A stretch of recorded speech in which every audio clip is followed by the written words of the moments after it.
Welcome to the Kern High Network. This is producer Kevin Willie. Just wanted to let you know the JV game got off to a late start. So we are currently in the third quarter with 4 minutes to go, 4.5 minutes. And we're projecting that our varsity game will start at 8:10. Fingers crossed. So until then, we'll let you enjoy the end of this JV game.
Good evening. Welcome tonight to Lake Isabella as the Kern Valley Broncs take on the Mira Monte Lions.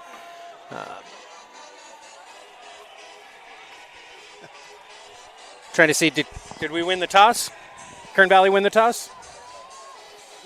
I didn't see it either. No, I was too busy. We're trying to adjust some audio and video here, mostly audio, because you have two people who have never done this before, so this should be an interesting night either way. We're expecting Emmy Awards after this evening's over. Looks like the Broncs are prepared to receive.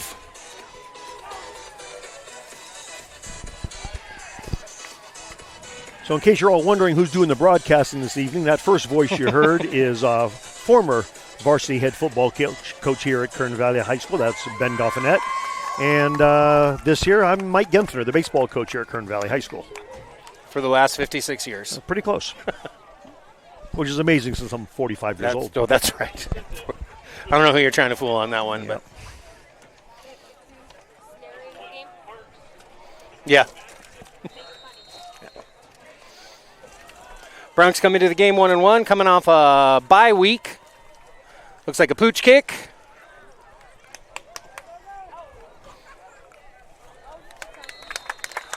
Broncs have first and 10 at the 44-yard line. Nope. Yeah, 44-yard line. The offense is taking the field. And quarterback junior Jackson Price will be under center. He's number 10. You can see him in his, are those green or light blue cleats? I believe they are neon green. Neon green. Shouldn't miss them. Well, there's running back having the same shoes. They must have gone shopping together. The 2-for-1 bargain. Yeah, that's right. Buy one, get one. We got trips left for the Broncs. Jackson hands the ball to Carson Parks. Carson Parks off into the open. It's breaking away. Inside move. He looks like he's going to go the whole distance. Parks looks like he's going the whole way. Yeah. Touchdown, Broncs. Not a bad way to start the offense. Yeah, if you're gonna do it one way, that's a good way to do it. That's a 58-yard, or no, sorry, 58-yard run. Not a bad way to start. Not a bad way.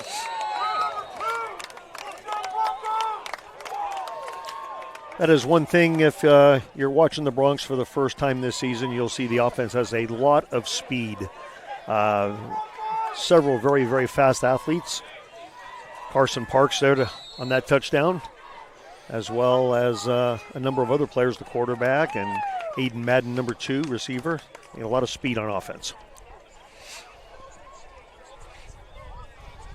Before the bye, kick is up, and it's good. Tristan Beckham with the extra point, PAT. Broncs are up 7-0 with 11:41 to go in the first quarter. Broncs had a pretty big win 2 weeks ago here against Mission Prep. A little revenge for the year before. I think the game was a good barometer. The fact that, like you said, they handed it to us last year in San Luis Obispo. And not only did we get revenge, but Mission Prep had played Bishop the week before, and Bishop beat them in a very, very close game, I think by like 2 or 3 points. I believe, yeah. This is a little bit of an undersized team for the Broncs, but they are definitely physical, what we like to call up here mountain football. Kern Valley's coached by Scott Tedrow, and Miramonte is coached by Chris Johnson.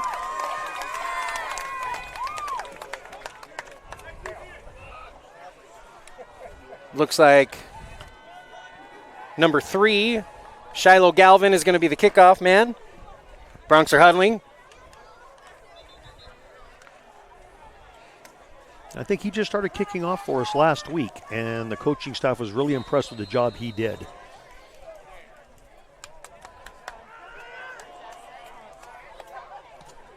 Shiloh with the kick. Short. One hopper to number 4. Angel Zarate. He's brought down at the 35 by a host of Broncs.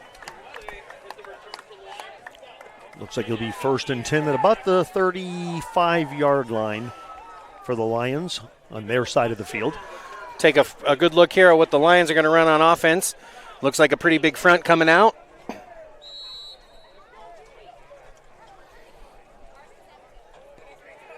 I think it's safe to say that most of the year the opposing team's line will probably be bigger than ours. I think that's fair to say. The Bronx are a little undersized, but there's great athleticism. So we're in a power I set. Hand off to the tailback. He rumbles for about 3 yards. Carry by Nathan Gonzalez. Yeah, he's an outstanding running back. Yeah, you remember him from last year. I do. I remember he was in the playoff game between Kern Valley and Mira Monte. That he had quite a game. He was tough to stop. He's a big back. He's a load to take down. Yeah, they have him listed at 5'11", 185, but he certainly looks bigger than that. He looks a little bigger than 185 to me. Bronx are in their 4-4 set. One again gets a carry. Gonzalez up the middle. Carries the ball for about 11 yards. But he's a load to bring down. It took about 10 Bronx to get that done. It'll be 1st and 10 for the Lions, just over midfield at the Bronx 49-yard line. Looks like Tavin Watts was one of the tacklers on that play. Good to see him out there again. Yeah, he's been injured. Been out for the last week.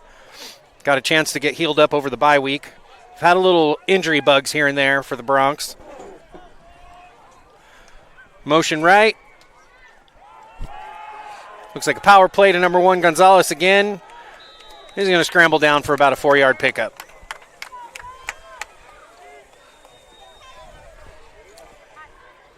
Last year, Kern Valley played the Miramonte Lions twice, once in a non-league game like you have tonight, and then again they met in the first round of the playoffs. And there was a noticeable difference in Miramonte last year's offensive scheme between the first game and the second game. Second game, they ran the ball predominantly, and that was one of the reasons they were successful. Agreed. They had completely changed up philosophies by the time the playoff game had hit. Again, we got a motion of the tight end to the left.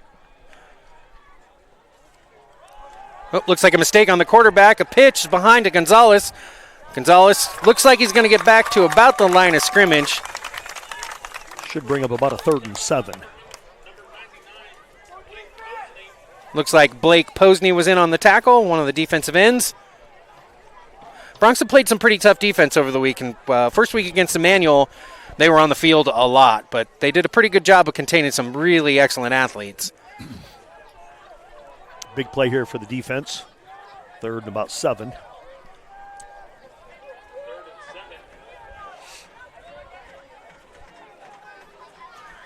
Looks like we got a counter play. Gonzalez again on the carry. Gets outside. No, looks like trouble. There's a flag on the play. Usually in the area of holding or a block in the back. In my experience, anyway. And I think we'll both agree with that. We'll take either one. Pointing towards the Miramonte side, so looks like it's going to go against Miramonte. We got a hold on Miramonte. It's going to be a 10-yard penalty. Should bring up a 3rd and short. What's that look like? 2, 3? Is that where they're marking it? Yeah. At about the 42? Yeah. That would be a 3rd and about 3. 3rd and 3.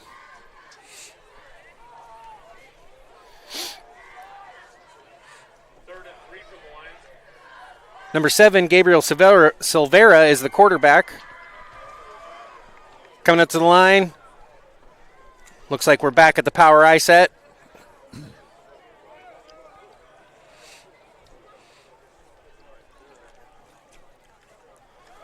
Lead play again. It's new back this time. Looks like he's got enough for a first down and then some. It's going to be a first down. That is Corday Fulmer with the carry. It's about a 6-yard gain. Probably an 8-yard gain, actually, now looking at it. It's going to be first and 10 Lions. Got a Bronx slowly hobbling over. Hopefully everything's okay there. Fulmer comes off the field at running back, and Gonzalez comes back in, the feature back number 1. Had to give him a little break after 5 consecutive runs. And here he goes again. Here's a lead play with Gonzalez up the middle again. Bronx look like they're ready for it. Looks like Hinkey's in on the tackle. 44 Daniel Hinkey is one of the leading tacklers on the Bronx team this year. He's averaging about 16 tackles a game. Picking up where he left off last year. Last year, yeah. Had a great season last year. He's done a really fine job of playing inside linebacker for Coach Tedrow.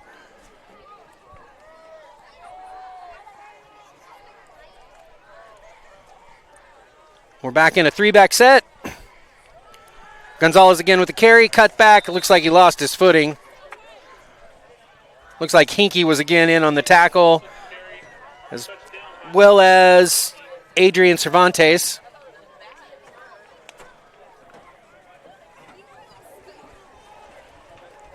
Going to bring up 3rd and about 3 for the Lions. Substitution, Will Harris is in down on the defensive line now. No, that's the wrong one. Number 11, Angel Hernandez, lines up wide right. He's the only receiver. Number 1 again, Gonzalez up the middle. It's a heavy dose of Gonzalez on this drive, Coach. I think we're going to see that all night long like we did last year in the first round of the playoffs. In the first round of the playoffs, yeah. I don't remember how many carries he had, but if it was 25 or 30, it wouldn't surprise me. It was upwards of there. Mm-hmm. I guess if it ain't broke. Don't fix it. Sounds like same school of coaching. Yeah, I was going to say. That's probably just because we're both old. Yeah, speak for yourself. No. Gonzalez in the backfield again.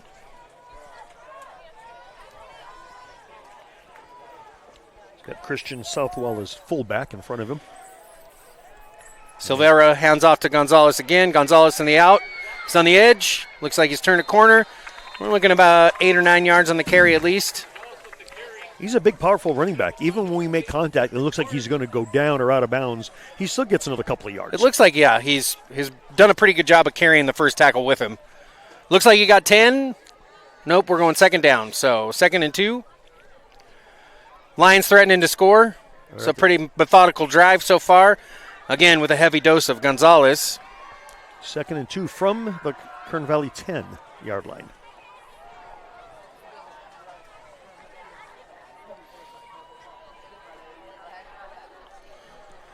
Got a counter play coming the other way. Number 5.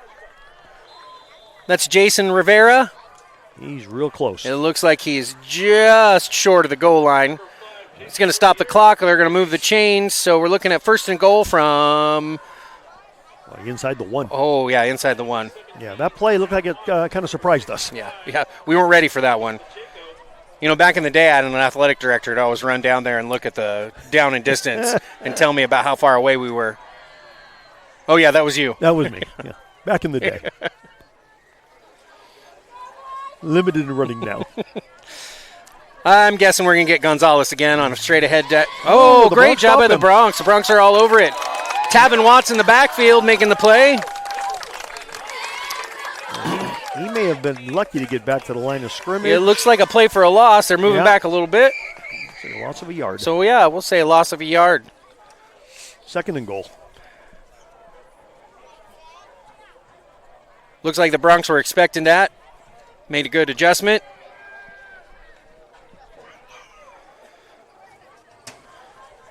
Lions coming down the same set, looking to grind it out. Gonzalez again. Daniel Hinkey meets him in the hole, finished by Tavin Watts. Assisted by Drake Posney. Looks like about 5 Bronx were in on that play. It's going to be 3rd and goal from inside the 1. Right about where they started when they got the first down. This early in the game, you got to wonder as a coach, what are you thinking if you fall short, you don't score, and it's 4th and close? Still early in the game, but you're obviously on a good position in the field to do something about it. Hopefully the Bronx will force him to make a choice. Gonzalez again. This time he was in relatively easily. Lions score to make it 6-7 with a little over 4 minutes left in the first quarter. Looks like Mira Money's bringing their kicker out and an attempt for the PAT to tie the game. Angel Zarate for the extra point. Angel's a senior.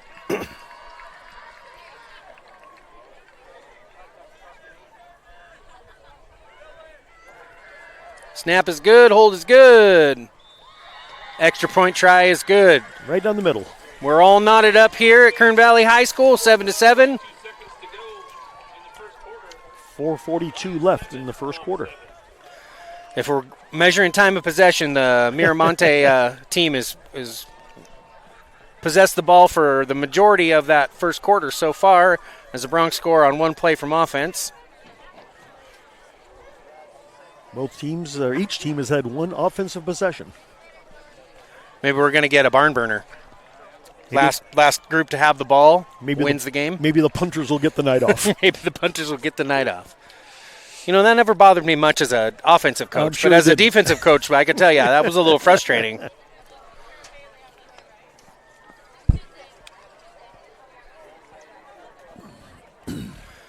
Little delay tonight in the action because of some electrical line work in the canyon, so had to get creative with transportation this time. Miramonte's JVs beat Kern Valley's JVs 22-0. I believe that's correct. They played a regular time clock the first half, and then a running clock in the second half. Based on time, hoping to get more of the game in, they sped the second half up. Running clocks are always interesting because you look up and all of a sudden the whole quarter's gone. Number 4 going to kick off again. That's Angel Zarate. Angel kicks the ball over Kern Valley's head, rolls into the end zone. This should be a touchback. Yeah, the Bronx weren't expecting that. They had nobody deep. Looked like our two deep guys are on the 20-yard line. So a little bit surprised by a kick going all the way into the end zone.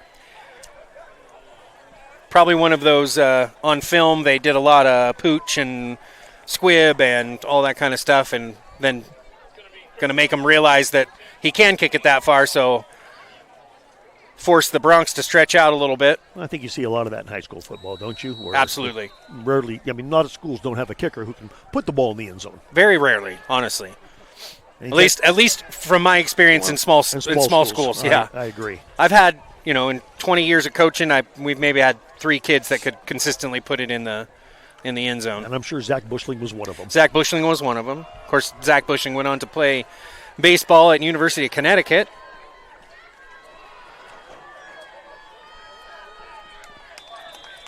Carson Parks ahead for what looks like about 2 or 3 yards. Maybe a little more. 4.5. Yeah. Looks like second and about 6 from the 24-yard line. Maybe the 25. Yeah. Looks like 5. Bronx in their no-huddle offense, looking to the sideline for the signals from the coaching staff. Of course, there's a couple of decoy calls and a true call. Jeff Clark lines up wide left. You can see with the orange gloves and orange shoes.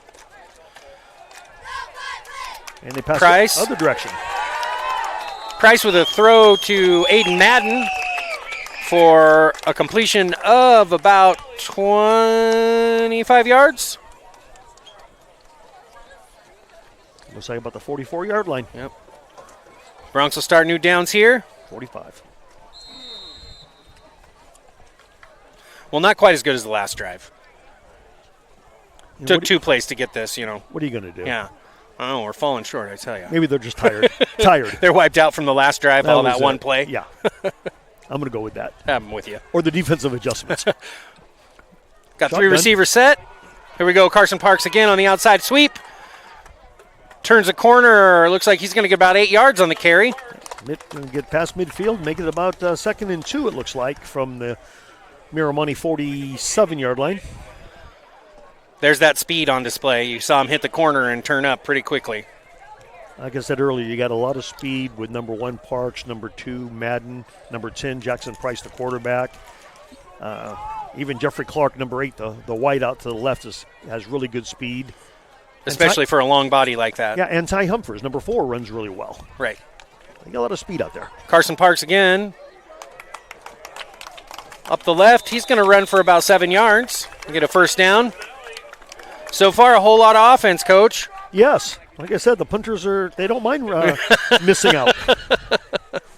Odds are good a punter's a linebacker or a running back That's or a true, wide too. receiver somewhere on there anyway. So Yep.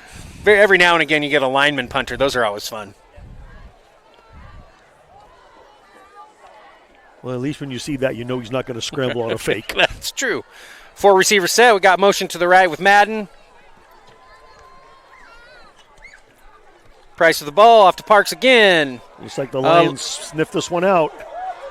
He's still he's Parks breaking making away. people miss. Boy, I'll tell you, that looked like about a 7-yard loss, didn't it? Coach, that should have been a 7-yard loss. That was all number 1 right there, just juking and jiving and getting that positive gain. And he usually is. He is so hard to bring down. He's very elusive.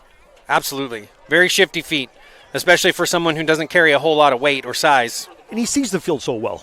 I would say his vision has probably improved the most out of all of his skills because he's always been real athletic. But the way he's seeing the field this year and some of these cutbacks and then long yards, long distance runs afterwards. I agree. We got second and about 8. Motion with Hinkie. Price rolling to the left. Wide open. Finds Aiden Madden. Got about a 10-yard gain there. Price 2 for 2 on this drive. You know, you might want to say that Madden caught that ball like a returning all-league first-team shortstop. Just saying. Throw a little plug in there. Just say it. Yeah.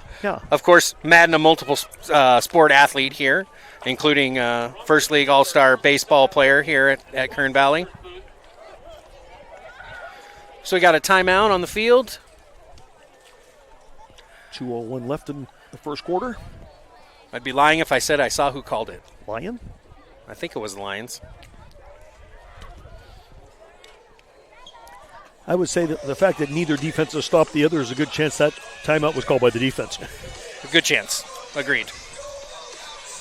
The Lions carrying a pretty good-sized team this year. I know in years past they've had some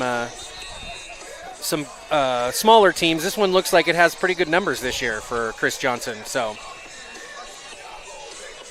well, he's done a great job. I mean, you know, remember them last year. I'm not positive. I think they got to the finals last year in CIF. I want to say you're right. Either semis or finals. Yeah. You know.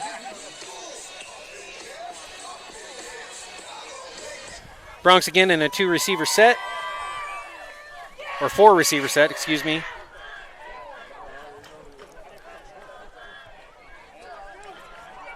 Parks again up the middle. Nice move. Kicking it wide He's right. going to the He's outside. going It in. looks like he's going. There it is. Carson Parks again with the touchdown. Touchdown, Bronx. 27 yards on the ground. Carson Parks with 6. Finished that touchdown run in the same exact corner of the end zone he did the first one. Maybe he likes that spot. It is closest to the locker room, so. Whatever works. Whatever you got to do.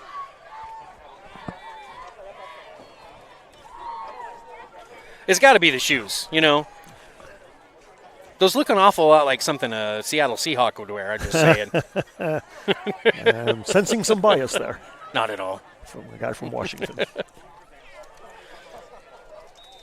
Beckham with a kick. Looks up and good. Bronx go up 14-7 with 1:52 left in the first quarter. First team to 50 wins? Might be. I will say this, there's a lot of running of the ball. So, you know, the clock that does a fairly good job of running the clock. So, and with the game starting way behind schedule, that's okay. Yeah, way behind schedule. I'm okay with that, too. Got to give some credit to the offensive line up front. That looked like a pretty good drive. Miramani made some adjustments and loaded a little more in the box, and Kern Valley's offensive line was able to adjust. And then a couple of special plays by Carson Parks and Aiden Madden. Bronx are up. Looks like Shiloh Galvan's coming out again to do the kickoff. And Corday Fulmer, number 0 for the Lions, is deep, and he's joined by number 6, Ashton Kimball, senior back. Oh, we got a switch. It's actually Tristan Beckham's going to do the kickoff this time. Well, and if you look at the Lions' front, maybe they've noticed that too. Maybe they have. And maybe they're expecting a squib. It certainly looks like they were up for some tomfoolery. The way we used to coach it, it was they huddle, we huddle.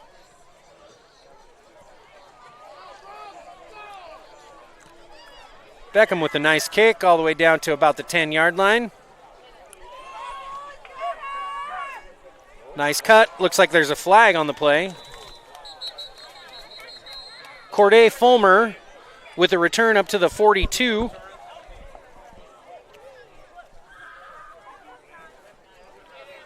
That was a nice kick by Beckham. Yeah, again, it's if you can play field position with your kicker like that, it's always nice. Onside and squibs and pooches are all fun to play with sometimes, but every now and again it's nice for your defense to make an offense have to go the whole length of the field. Yeah, it's tough on the defense to always be starting around the 50.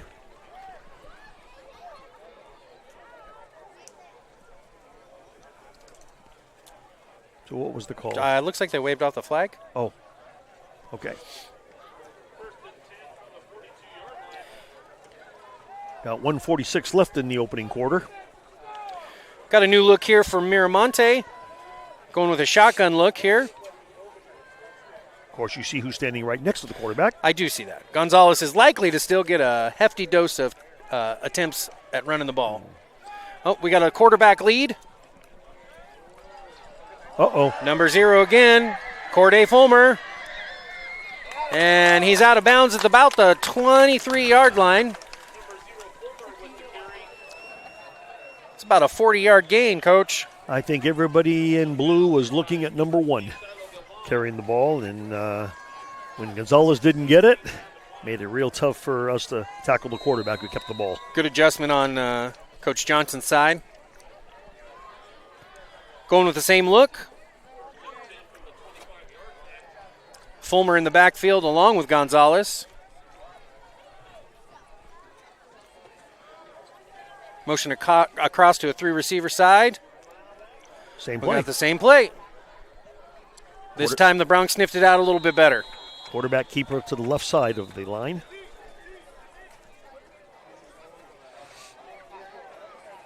Looks like a gain of about 2. Going to have 2nd and 8 at the Bronx 22-yard line.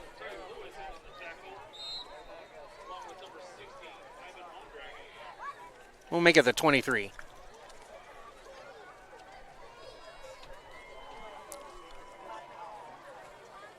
Looks like the same formation again, except this time looks like Gonzalez is to the right side of the quarterback instead of the left. Oh, and he goes in motion.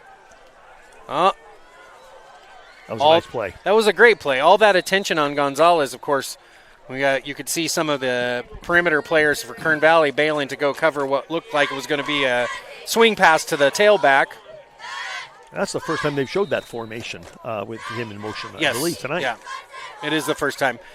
There have been a couple of formations that are close to it, but that one was a little more spread out. He went in motion and then away used the from motion the ball. away, and then used tailback motion. I think everybody in the building assumed that it was going to be a screen or a swing pass to Gonzalez. I think the Bronx did too. Yep. And that looks like it's going to end the first quarter with Kern Valley ahead, 14-7. While we're taking a break to switch sides, we would like to thank the Kern High School Network for hosting us tonight. And also a special thank you to Stan Green, the Kern High School District Superintendents, and our sponsors at Valley Strong Credit Union for allowing us to put on events like this for our community. The Kern Valley Administration, Principal Gavin Bell, AP of Instruction Randy Chappell, AP of Administration Jacob Stubbe, Dean of Student Behavior and Support Sherry Martin, and Athletics and Activities Director Brianna Munday. So for a great many years, my partner here, Mike, spent time as the athletic director at Kern Valley High School. I'm sure that there's very little of it that he misses. Well, 25 years was a long time. Yeah, that's a long time for anybody to do that. So when I get asked that, I do say the thing I miss the most is the camaraderie with the other schools' athletic directors and coaches, as well as the referees, the officials of all the sports, which you get to know personally. Yeah. In a school this size, are you also coaching? a team, or are you just doing? I'm the varsity baseball coach. I'm still doing But that. when you were athletic director, He's always you been the used to go- varsity baseball coach. Yeah. Yeah, I did both. Since Methuselah. Since Ben here was in grade school. I was in high school, just to treat you fairly.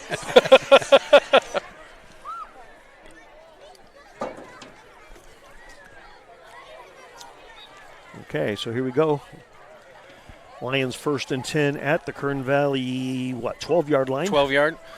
There's Gonzalez up the middle, makes the second guy miss, and he scores relatively easy on that play.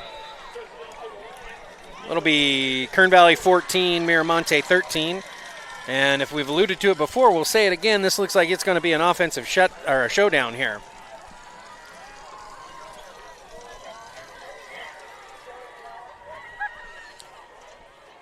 We were talking about the difference in the game being whoever scores 50 first or whoever has the ball last.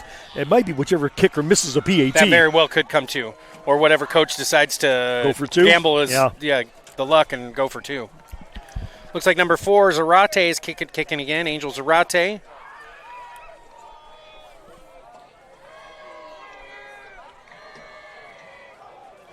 So we've loaded up the right side in an attempt maybe to block this. It looks like Miramonte started out with a pretty unbalanced formation, so maybe coach saw something in there they were going to try to expose. And kick is good. We're all knotted up, 14 apiece. Miramonte has really traveled well. Looks like they got quite a showing in the stands. We can hear them over here. They're nice, rooting on their guys, nice and loud. It's always good to see parents and fans come up to Kern Valley, especially since it's not an easy road trip for anybody. If you haven't driven the canyon, it's an experience. Yes, especially if you're doing it for the first time in the evening. Yeah, the first time at night. You've got the river on one side of you and the mountain on the other. Broncs are lined up for a kickoff return again, and it looks like, as usual, Zarate is going to be the kicker. Doesn't look like Kern Valley's done much adjustment yet for the last one that was kicked over the head. We've got Parks and Madden both at the 20-yard line. Now, remember, the last time they lined up there at the 20, the kicker kicked the ball into the end zone. He put it over their head pretty easily. Yeah, so it looks like there must be something they're seeing on film that they're counting on.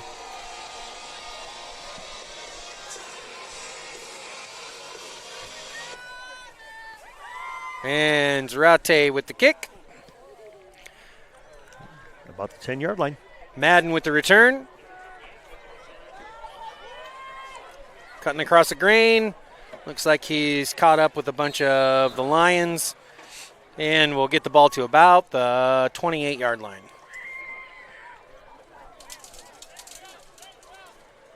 Well, so far, two possessions each team, 2 touchdowns each team. Let's see if there's going to be a break in the action. We'll see if the Broncs can keep the momentum going with their offense.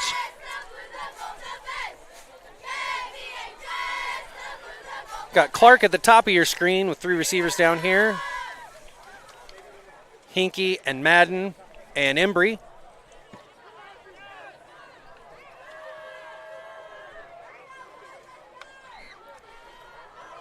Price to Parks. Parks cuts on the outside. Keeps driving his legs. Finishes off with an extra couple, and then looks like it's going to be 2nd and 5. Boy, he gets lost in that pile there, doesn't he? He certainly does. He's got great feet, great vision, and he's small. I mean, he's hard to see behind the line. Sometimes that makes a running back even more difficult to tackle. Program has him listed at 5'8", 165. The 5'8" might be right. The 165 might be a bit of a stretch. might be a little extra. Aiden Madden on the motion. Parks again with the sweep. Turns the corner. It's going to be a first down. Keeps his feet. Finally gets pushed out of bounds right at the 50-yard line. Boy, what a great effort by Parks right there. Again, it looked like they were going to get him at the line of scrimmage. Yeah, I thought they had him. There's that vision you were talking about earlier. Looking like he's going to stretch the field, plant, and cut up, and then make something out of nothing.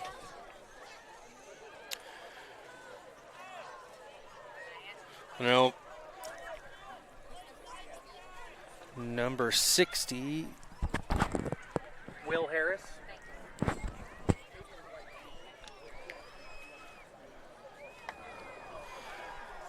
Jackson Price throwing the seam to Daniel Got his man. Hinkey. There he goes. He might go. Touchdown, Bronx. You run the ball enough times. You then get go those play safeties action. to cheat up, play action.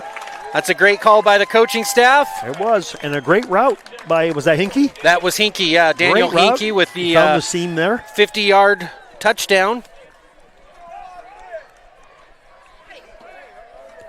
Looked like he found a bit of a seam there in the defense, and It was a great throw, but it was It a was. remarkable catch because Hinkey didn't have to turn around for it at all. He put his hands up, was able to snag it. It was a little higher than his shoulders. What an athletic move, too. Puts his head down and runs.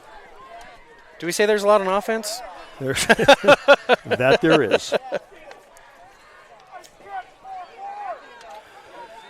And Beckham with the extra point is good. 21-14, Kern Valley. Bronx are up 21-14. The two teams have combined for 5 offensive possessions and 5 touchdowns. Yes, they have. With a share of some big plays on both sides. You know, and to be honest, I don't think it's been poor defense on either school's part. No, I think yeah. both offenses are really clicking. They've taken advantage of, good play calling where they're setting up the next series of plays. I agree. We have to shout out to the cheerleaders because my daughter's one of them. And Go Bronx. You don't want to go home without mentioning that and have to say hi to the wife. Hey, yeah, Dad, why did you say anything about me? She wouldn't say that, but her mother might. And I'd say you did. I'd say they just blocked it out. Yeah, there was an editing. Yep. And it looks like Beckham's out again. Haven't seen Shiloh. Is Shiloh on defense? Does it look like he might be banged up? I don't see him over there. Yeah, I don't see him either. Maybe he might be on the field, but not a kicker. Could be. Not kicking. Very well could be. Yep, exactly. He's top of the screen. Third one from the top.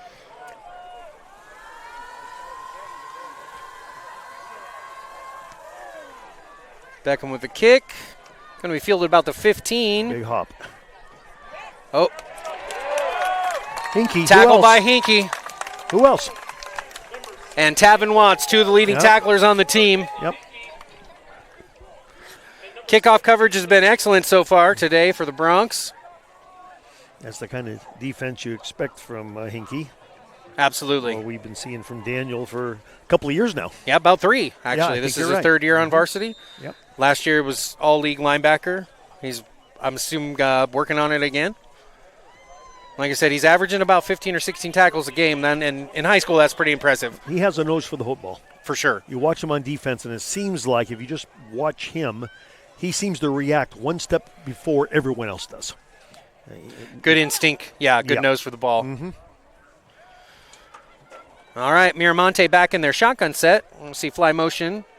We got a fly sweep. Number 6, Ashton Kimball. Bronx extend the play to the outside and make the play. Looked like Embry on the tackle, but I'm not positive. Number 5. Okay. Ty Humphers and Blake Embry were both in on the tackle. So that's a tackle for a loss. We're looking at 2nd and 10.5.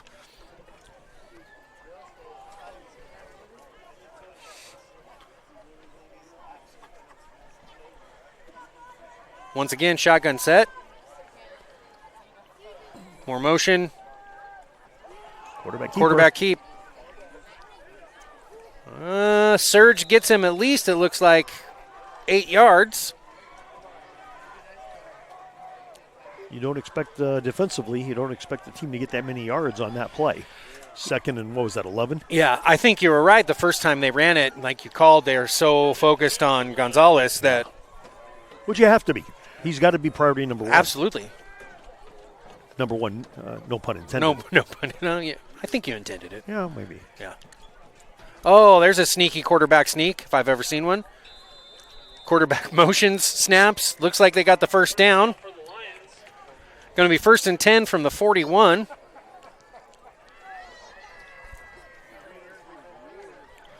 You know, I'm thinking, not only have we not seen a punt, we haven't seen a 4th down, have we? We saw no. I don't think we have seen a 4th down. I don't think we've had a 4th down yet in this game. Not that I'm by aware either of. Team. It is possible, but yeah. No, you'd be all over it. You'd have corrected me on the air. I have no doubt. I guess there's a possibility of that. We got another quarterback lead here. Bronx have all of that. Number 58. Blake Bachman with a huge tackle. Another outstanding defensive player for the Bronx. He's done a really good job of setting the edge on the defensive line.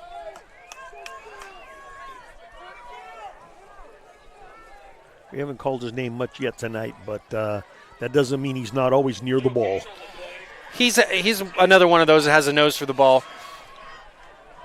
Very strong, very aggressive, good on his feet. Absolutely. Usually plays the right side defensive end. Looks like the Bronx are lining up in an odd front for the first time tonight. Looks like they brought a linebacker down. We're back into a real tight set. Atkinson in motion. That looks like that was sort of a wildcat set as Gonzalez got the carry. Bronx sniffed it out pretty well with that odd front, and a minimal gain of a couple yards. I was going to say, it looks like Ivan Mondragon was the lead on that defensively. Mondragon with the tackle, nice. So we got 3rd and a little more than 7. See what Miramonte's adjustment is here for 3rd and long. Big play for the Bronx defense here. See if they can force our first 4th down of the night. Yeah. Still in the gun, tight set. Oh. So what do you call that, I don't know Coach? what you call that. That's news to me. So you're it's the football like, coach. What do you call that? So dive, pitch it back to the quarterback. Right. Run right. So yeah, that's an interesting play. Yeah. I'd like to see how they draw that up. I'm not sure they do. I suppose it could be a mistake, but it Could be a looked like going, it ran pretty well. I was going to say, looked at the run back and I thought, I'm not going to get it. It did. I'll pitch it back to you. One took the ball and then pitched it out. But guess what we have tonight? A 4th down. A 4th down. That was a quick keeper. That was a quick one. Quick snapped, and it looks like they picked up the first down, so we're starting to move into positive territory. Might have caught us flat-footed defensively. It looked like we weren't quite set. They ran to the line quick, and quarterback got under center, took the snap, and kept it himself and gained about 4, it looks like. Miramonte's done a couple of plays like that where they hustle up to the line and catch us a little bit off guard. They look well polished. Honestly, very few mistakes so far in the game. We haven't seen a lot of flags, which is great. So here we are again in the full house backfield. Kind of a wildcat formation. Gonzalez gets the ball. Gonzalez to the outside. Gonzalez all the way down to the 28 of Kern Valley. Pushed out of bounds there. He took a direct snap, didn't he? Yeah, I guess we would call it a wildcat. Yeah, where the running back is the quarterback. Of course, they kind of lined up in that, and that's how we saw the handoff to the quarterback pitch back to number 1, and then get the first down on that play. It'd be interesting to know if that's actually the design play or if that was just the running back going, I'm not going to make it. If it's either a really heads-up play or a well-designed play, so I'll give him credit for both. Gonzalez, again, back in the backfield. He's lined up at the quarterback in that wildcat formation. Rattles off another 6 or 7 yards. Tackled by number 99. Drake Posney.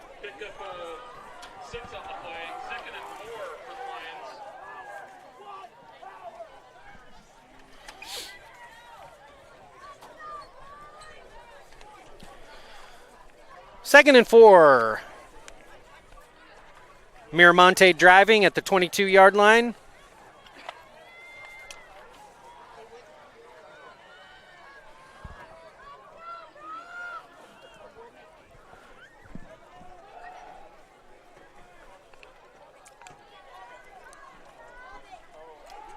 Quarterback keeper. Yep. Looks like a quarterback sweep. He's got the corner. Looks like he's going to get pushed out of bounds at the 10-yard line by Daniel Hinkie, number 44. That's enough for a first down for Mira Monte.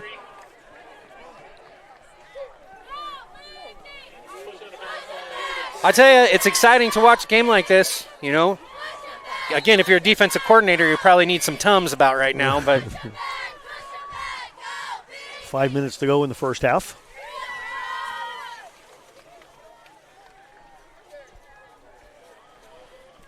Looks like 1st and 10 from about the 12. yeah. Fulmer and Gonzalez in the backfield again. Go with the quarterback lead again. Big opening. Nope. And Fulmer goes in almost untouched for a 12-yard touchdown. And just like that, the Lions are within 1 point. A lot of action here today at Kern Valley Stadium. Always makes for fun viewing. 6 total possessions, 6 touchdowns. Yeah, you don't see a lot of that. No, you don't. Especially considering, no turnovers, 1 4th down. Yeah, more than anything, I would say the turnovers. And flags. No big flags. Yeah. No big plays called back on a flag. I said both offenses look really good. Oh, gee. From our angle, I couldn't From tell. our if that angle, was it looked like it was going to miss. Left? Yeah. Yeah. Zarate ends up hitting the PAT. Kern Valley was very close to blocking that play, blocking that kick. And that ball barely stayed inside the left upright. Yeah, it was close. And just like that, 21-21, we got a tie ball game with just under 5 minutes left to play.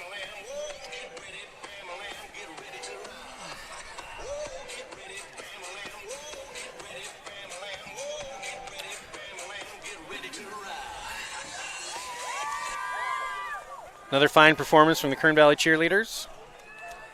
Of which your daughter is. Yes, of which I am In biased. case you haven't mentioned that. Just in case anyone knows or wants to know. I am very biased. That's why they pay me the big bucks to do this kind of stuff, you know? Well, if you're making big bucks, then this is not the time to ask for a raise. Kern Valley again with a little shortened return men up. Let's see if we can get Zarate to kick it over their head again. Oh, we got an onside. Looks like it's fielded cleanly by Max Bachman, whose brother just made a big play on the outside. Sophomore. I know he's up to do just that, is to play a lot of special teams and relieve some of these guys. For a young kid, he's a hitter. So yeah, he's one of only a couple of sophomores on the varsity squad. So good for him. Yep. Showed good hands there and no panic. Kept his composure. It's a good sized, again, sophomore, physical kid. Going to be some. He's gonna really contribute in the next couple of years to Kern Valley, I think. Broncs are going to start 1st and 10 on their own 49. You know, the onside kick is probably not a bad idea considering both teams' offenses are. You might as well take a chance, absolutely, right? Yeah. Parks with the ball again, settles behind a couple of the offensive linemen. Got maybe 2. Yeah. Maybe doesn't 1? look like they're giving him very much. I would say probably 1. Yep. They kind of hold him up there. Broncs looking over to the sideline for the play. Ty Humphers on this side of the ball. Jeffrey Clark on the top side. Hinkie and Aiden Madden in the inner receiver positions, and Parks and Price in the backfield. Price with the rollout. Quick pass to Aiden Madden. Only picked up a couple of yards, but we're across the 50. Yeah, unfortunately, that pass took the receiver out of bounds. Yeah. Didn't have any room to turn up field, even though he would have had some room in front of him. Yeah. He made the pivot to turn, and it just his momentum carried him out. It was just too close. So we're going to have 3rd and about 6 for the Broncs. There have been a couple of 3rd and long so far, so this is not unfamiliar territory for the Broncs. Again, as a coach, you got to start thinking what happens on 4th down.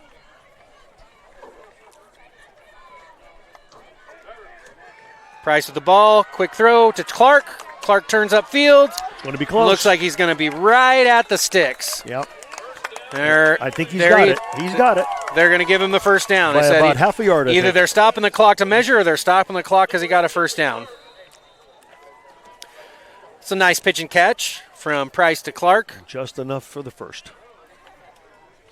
Bronx finding a lot of success on both sides of the offense. Both phases, I should say, is probably the better term. We got an empty backfield here. Is that the first time we've seen that tonight? It is the first time we've seen it tonight. And Miramonte wanted to look at it again. Can't blame him. You see a formation you haven't seen all night. You've got your timeouts and under 4 minutes to go in a half. You can't carry them over with you to the second half. Absolutely. It's not basketball, so right? you might as well use them. Basketball. So am I on? I got to turn myself up. Offenses seem to be pretty well closely matched. Yes. Has that been the case in the last year or so? For these two squads, Yes. yeah. There's aside from the playoff game in which we just it was close for a while and then they just kind of overcame us with physicality, and that number one was Gonzalez. we didn't, and we were missing 6 starters on defense that day too. So yeah, we definitely went into that first round of the playoffs a little bit handicapped with injuries. Yeah, we don't get to see much of Kern Valley. Well, we're sure grateful to have you guys a couple up. Of times, yeah. Well, that's going to change next year. As you probably know, the next year we're going into the Horizon League. That'll be good. Which will be all Bakersfield and Bakersfield area schools. 1st and 10 for Kern Valley at the 40. Carson Parks again. Again, boy, amazing. Makes that first one miss. Continues to break tackles. Man, I'd like to see what his yards after contact are tonight because it's pretty impressive. Yeah. By all rights, that tackle should have come right at the line of scrimmage, but Carson keeping his feet moving and ends up rambling off about 15, 20-yard run. I mean, think how rarely you see him tackled by one person. You don't see it. It just doesn't happen. Nope. Yeah. Usually takes 2 or more players to bring him down. Yeah, he's having a heck of a season this year. Price and Parks in the backfield again. Parks gets the ball, sets up outside, cuts back inside. Looks like he's going to gain, keep moving, about 9 yards. Looks like we're inside the 10 now. Yeah. Oh, second and a couple. Second and a couple. Right about at the 10-yard line. A little under 3 minutes left to go in the second quarter, first half. You want to score, but you don't want to score too quickly. Especially the way things are going, right? Yeah, you don't want to give the Lions too much time. Motion for Madden. Parks again, up the middle. This time, two guys bring him down. Yeah, this time 2 guys met him in the pile and got him. So it looks like we're going to have 3rd and short. The initial hit there was by number 62, Adrian Cervantes. He's a big boy. He is. Monte looks like they have pretty good size this year. Real strong, real physical up front. Interesting call here. 3rd down and about 2 from about the 9-yard line. Under 2 minutes to go in the half. Yes. We still have Kern Valley still has all 3 of their timeouts if needed. Looks like we're doing a quarterback keep up the middle. Looks like the surge was just enough. Going to be close. I haven't seen any signal from the officials yet.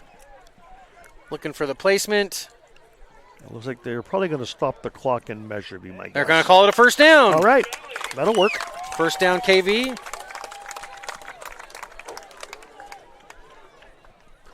That 1st and goal will put us at about the 6. No? Yeah, timeout. Looks like we got a timeout. Again, I didn't see who called it. I didn't see it either. I think it's us. I think it's Kern Valley.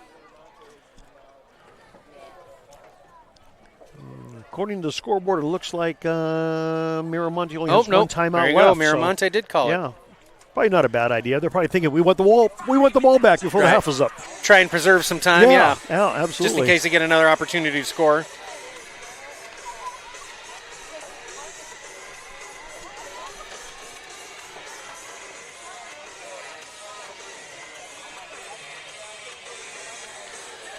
Well, I have to admit the first quarter or the first half has gone by pretty quickly, considering all the offense.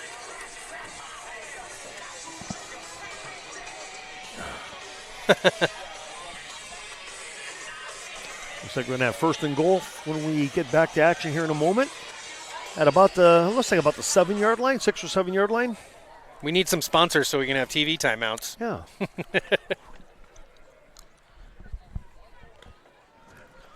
Parks again on the carry up the middle. Getting lost in the shuffle. Looks like, awfully close. Looks like he's about a yard out. Maybe 2. Yep, looks like second and goal from the 2 for Kern Valley. 1 minute and 10 seconds left as the clock ticks away. Have to say this is decent strategy. Trying to eat up as much clock as we can, give Monte fewer opportunities to score. So Monte gets the ball in the second half. Parks again. He runs into a wall. Yep. Looks like we're going to see third down and short. Third down and goal. All right, with 48 seconds left, Kern Valley's going to take its timeout.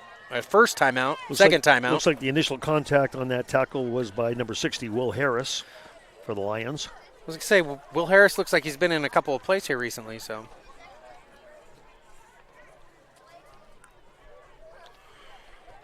So we're all knotted up at 21 with 48 seconds remaining in the first half. In what has been a great game of 2 evenly matched squads. Will be interesting when we're in the same league next year. We want to see more of this kind of even play. Yeah, as I was saying during our last break in the action, that this is the last year that Kern Valley will be in the High Desert League. Kern Valley's been in the league the entire, I think 34 years of its existence. And from the very beginning, back in the 92-93 school year. Prior to that, the Desert Inyo League. Correct, Desert Inyo Large. Yep. And Kern Valley's been in the league the whole 34 years. And even though the league will continue, they'll continue on without Kern Valley, as the Bronx will be in the Yosemite Horizon League next year, which will include Miramonte.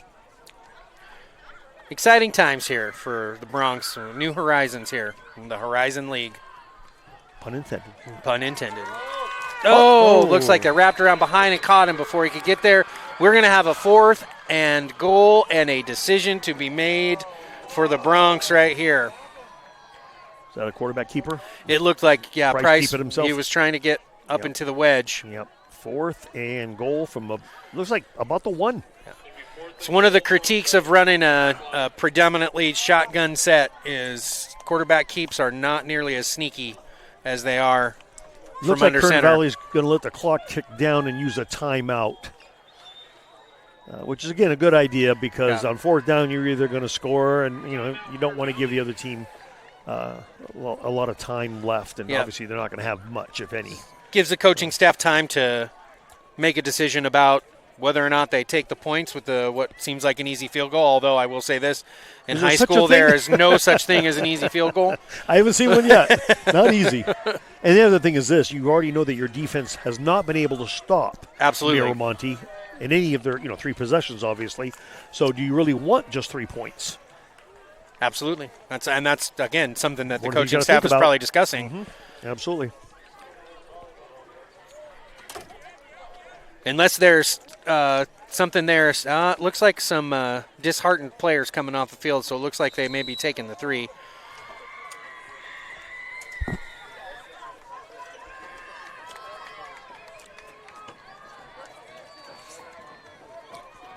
Well, I don't see the kicker, so it must have been just one disheartened player because he didn't like the call. Sometimes that happens too. All right, we've got Parks and Price. It looks like almost like a jumbo package. Another tight set for the shotgun. Mm-hmm. Oh, keeper. Get up the field. Did he get in? Humphers with the score. Touchdown. Touchdown pass to Ty Humphers in the right. Jackson Price to Ty Humphers for the score. Bronx go up 27-21 with 5 seconds left to go in the half. Good call. Good throw. Good catch. Everything. So I guess it was just disappointment from the other kid. He must have got subbed. Nobody ever wants to get subbed in a tight game like this. Tristan Becken will be up for the extra point. That might have been Ty Humphreys' first catch of the game. I'm not positive on that, but I don't remember I think it is his calling first. his name as a receiver yet, other than formation.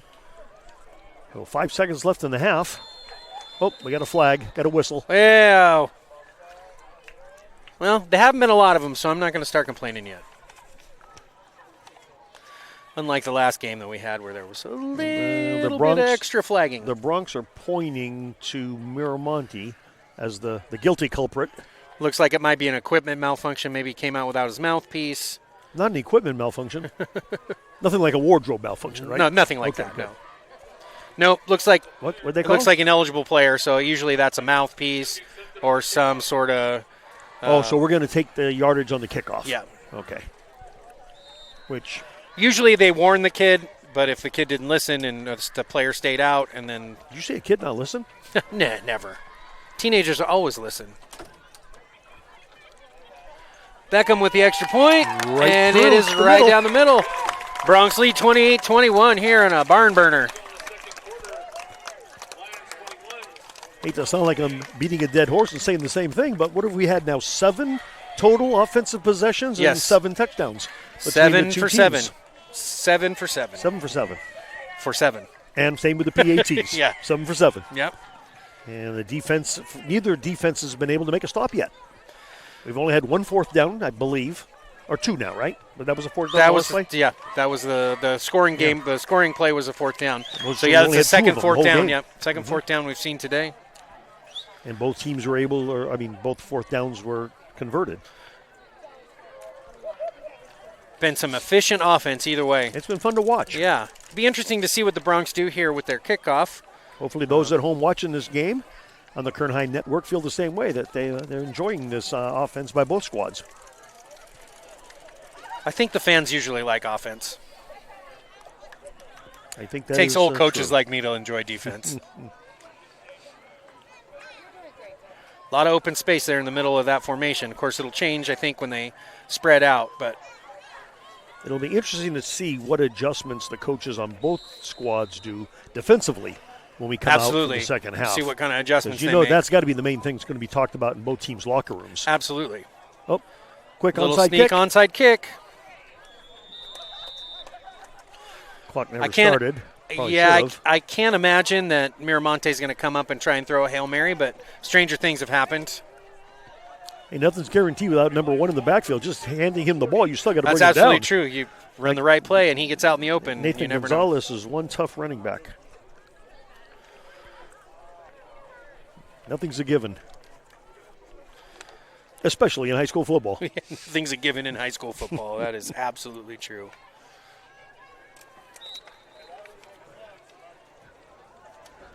Now, in the NFL, you'd see the quarterback taking a knee here, wouldn't you? You absolutely would, because there's too much that can go wrong. But this is high school football. It is. And you're thinking 60-yard touchdown if you're Mira Monte. Oh, looks like they're going to air it out. Oh. Big gain of about 17 yards. I was going to say that was a great play with, Fortunately for the Kern Valley Bronx, there wasn't enough time on the clock for Mira Monte to do anything with that, so the 17-yard gain will end the first half. It's a heck of a half. Was fun to watch. Do we take a rest now? Yeah. Okay.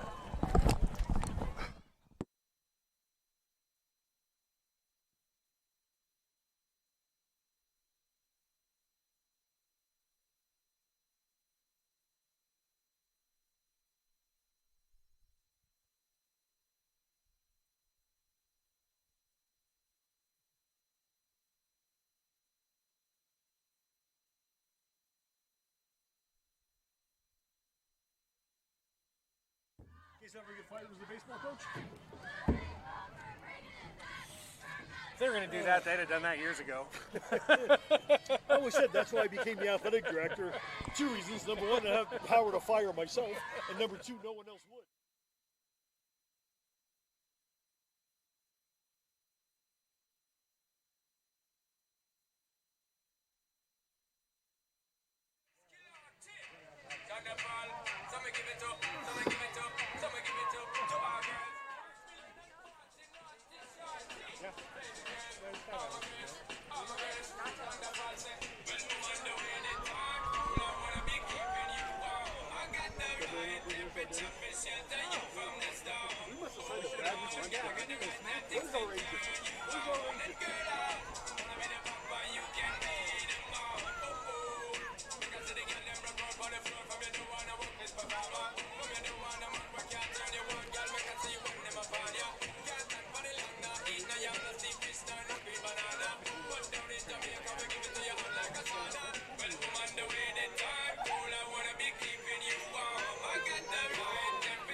we go.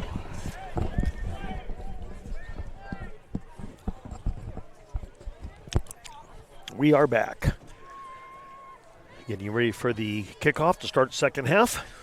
Again, Bronx with a 28-21 halftime lead. My partner, Ben Goffinette's making his way back up the steps here. Thankfully, not allowing me to go solo. Just teasing you a little bit. He kicks the ball off. It's inside the 10-yard line. Returned by number 6, Ashton Kimball. Looks like the Bronx bring him down at about the 25-yard line. Long line for the restroom, sorry. Welcome back, Benjamin. Thank you. You have to give 5% of your pay to me now. Okay. You got it. You take crypto?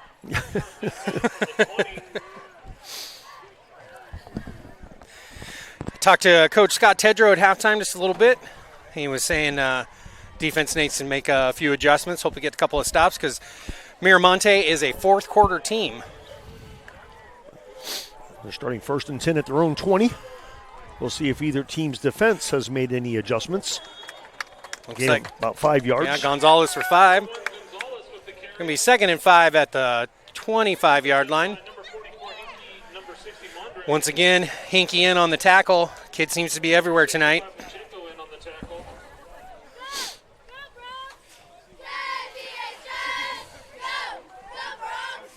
A little bit of humidity tonight here in the air for the Kern River Valley. Doesn't happen a whole lot like that.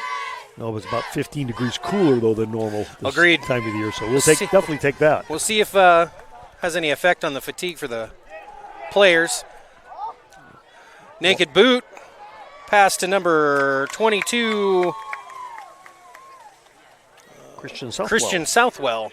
He was all alone in the flats on that play. He was all alone. Solid play by Miramonte. They're going to pick up 10 on that. Yeah, I'm liking the humidity. I didn't get my sweatshirt thrown in, so. Yeah. We're not quite to the cool games yet, but it's coming. We can keep praying for them. I'd say we're about 15 degrees cooler than we were, say, like 3 nights ago at this time. Yeah, that sounds about right. Bronx sticking with that odd front, going with a 5-3 look.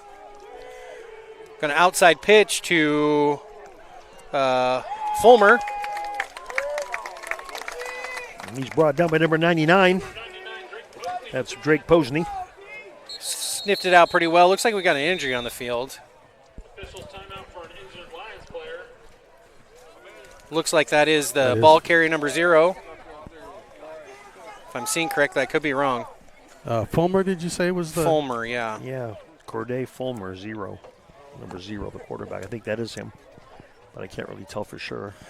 You start to wonder about cramps setting in before too long. Anytime you have a humid game, at least in my experience in coaching, got to carry some extra mustard and Gatorade packets. And well, I tell you, I think back, I think it was 4 weeks ago to the week 1, we played at West High School in Bakersfield, and it was 99 degrees when the game started at 7:45 p.m.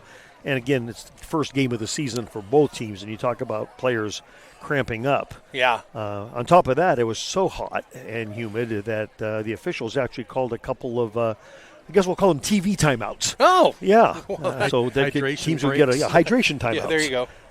So teams wouldn't have to use theirs. And timeout at the discretion of the officials. Yeah, absolutely. So let's take an extra one of those. Each team got a couple of those, and very necessary. Okay, he's up on his own power. Yep, walking off on his own power, no limping. So you wonder, again, could have just – there's a lot of things that can happen at the bottom of a pile. Yep. There are sensitive areas that might take you a little bit to recover from, too. He's walking off the field under his own power. Looks like – my guess is he'll be out for one play. Wouldn't be surprised if the mandatory rule of having to sit out one play when the clock is stopped for an injury. Someone accidentally called us the Broncos in the stands, and I'm afraid of what might happen. That is unacceptable here in Kern Valley country. Gonzalez again with the carry. Oh, the Bronx are all over it this time. It's going to bring up a 3rd down and 5, 3rd down and 4. Gave him a little better spot. It's going to be a little shorter than that. Looks like 3rd and 2. And Daniel Hinkie again on the tackle. He's everywhere. I learned that a few years ago when we did I did my first game up here, that it's Bronx. Yes. Broncos. Yeah, Yes. the O is our longtime hated rival, so. Our rival Bishop High School is the Broncos. Going to be a big game coming up Halloween night with the Broncos. Could be our last time playing them in football for a good number of years. 3rd and about 2. Bronx look like they're all over it. Just can't quite finish the play. They're going to fall forward for a couple extra yards, enough for a 1st down. I thought maybe Blake Embry, number 5, had him there, but he was able to get around him. Posney had him from behind, just couldn't quite grab hold of him in time enough to bring him down. So gain of about 5. It's going to bring up 1st and 10 from the Mira Monte 47. And the starting quarterback is still out. He has not come back. Yeah, interesting. They're Kind of thought you might see more Wildcat with number 1. It looks like we're in that right now, I think. It is. Yep, and he'll keep it. Gonzalez to the ball. Oh, he slips before he hits the hole. What do they call that? The turf monster? The turf monster got him. Turf monster got him by the So, shoestrings. Mondragon gets credit for the tackle. Somebody has to. He fell on him on time. There you go. 2nd and 10, again from the Miramonte 47. Bronx up 28-21 with 8.5 minutes left to go in the 3rd quarter.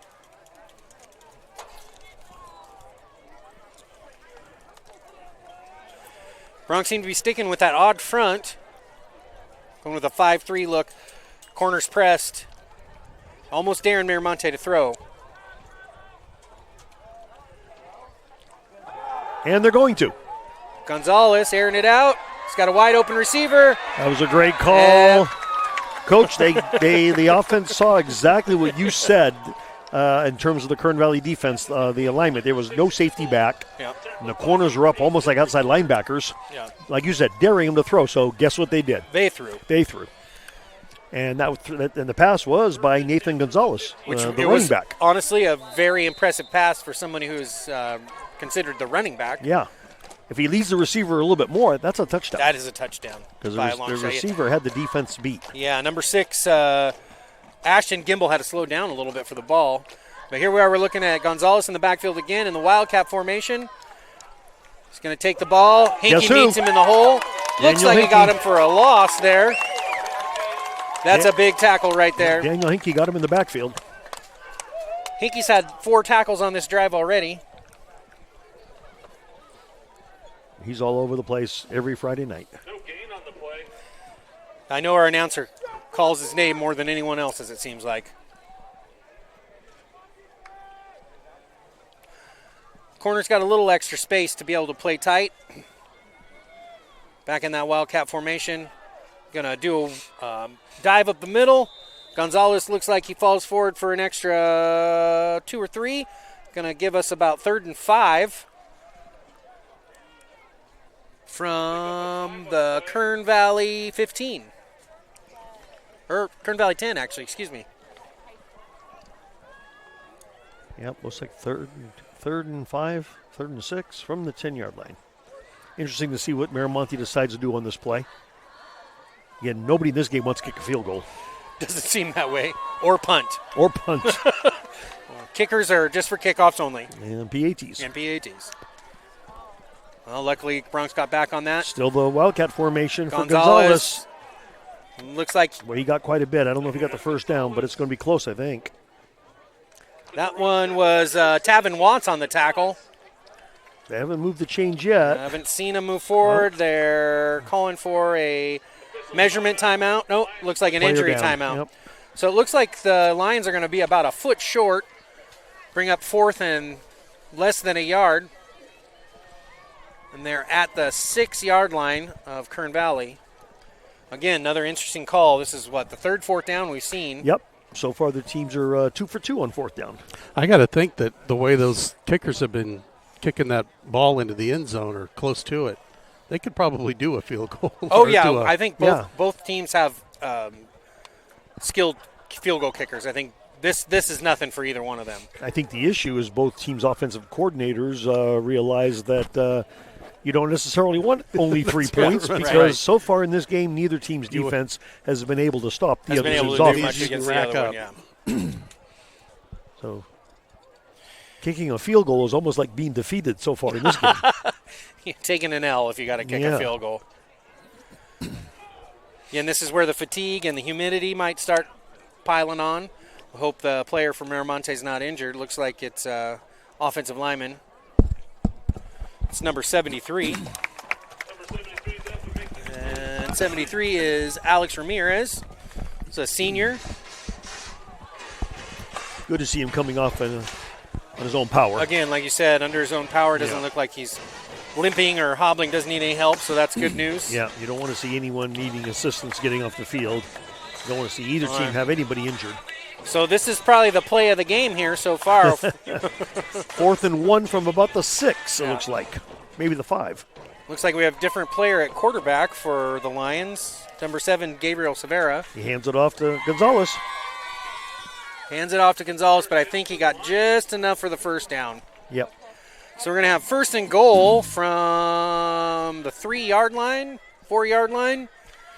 Bronx still leading 28-21.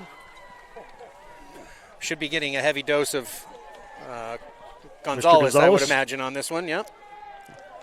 We've been seeing it for 3 years now. I was going to say, that's not news. Back in our 3-back set, power I would go probably straight forward to Gonzalez. On the power, and Hinkie meets him in the backfield. That's going to be a tackle for a loss. Hinkie sniffed that one out. He shot through that gap on the left side, defensive left side, and was able to get to him in the backfield before he even got to the line of scrimmage. But I do see a flag. Flag on the play. And that is in the realm of could be anything. Yeah. See what the call on the penalty is.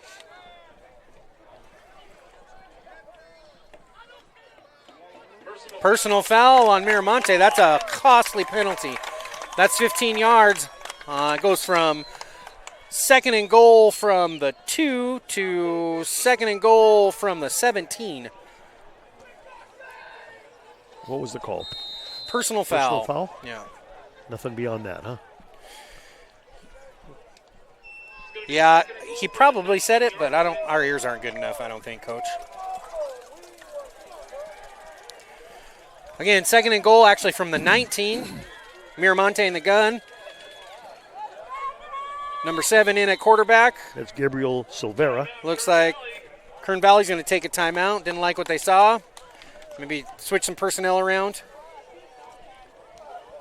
Yeah, Gabriel Silvera was a quarterback, and I don't know if we've seen him at quarterback. No, we've seen him in other places, but not at quarterback yet today. He was getting ready to take the snap on that play. Got to hope that Corday Fulmer is doing okay. Hate to see anybody get injured in the preseason, or at all, really? Honestly. So once again, we'd like to thank our sponsors. Thank you to Kern Valley High School for hosting us tonight, and also a special thank you to Stan Green, the Kern High School District Superintendent, and our sponsors at Valley Strong Credit Union for allowing us to put on events like this for our community. We appreciate it up here at Kern Valley. It's always fun to have the Kern High Network up here representing the Bronx. I want to thank you guys for stepping in and doing the play-by-play in color, too. Yeah. I have to admit I'm having fun. I was a little nervous about it because as much football as I've watched over the years, I've never announced it. It's been fun. Yeah, it has been a good time. Fun. Yeah. Luckily, he and I, like I said, have been talking sports for a long, long time. So that's what it's all about. It feels like a conversation with my friend Mike. So for us off the field, it's all about the fun. Since when? About 1999? When did you come? 1999. Yeah. All right, we got another. Looks like a 3-receiver set. Silvera still at quarterback here, number 7. Oh, Gonzalez is blocking. Throws it behind the receiver. You have to give credit. Number 3. Got to give credit to Shiloh Galvan. That was tight coverage. Looks like the pass was intended for Angel Zarate, but the ball was slightly underthrown, or behind him. Yes, was just a bit behind him. If he'd have led him a little bit, it could have been a big play. Tristan Beckham just subbed in. Looks like he's a linebacker. See what kind of philosophy Coach Johnson has on this, if he's going to try and chunk this into two pieces and go for a touchdown, or if he's going to rely on his kicker to make sure they get some points. At 3rd and goal from the 19. You know, when you go up to draw plays, there's not a lot of them that cover 3rd and 19 from the goal line. That's a pick. Nope. Incomplete. Incomplete in the end zone. Yeah. That was kind of thrown into a crowd. There was two receivers and two DBs in the same area. I was going to say, it looked like it was meant to be a 50-50 ball, but because of the timing, it looks like it drew the outside receiver in towards it too. Exactly, yep. I don't think the idea was to have two receivers next to each other in the end zone. Yeah, you usually don't draw it up like that. No, unless it's a Hail Mary at the end. Right. So it looks as if number 4 is coming in to kick. Yeah. All right. Going to line up for about a 36-yarder, looks like.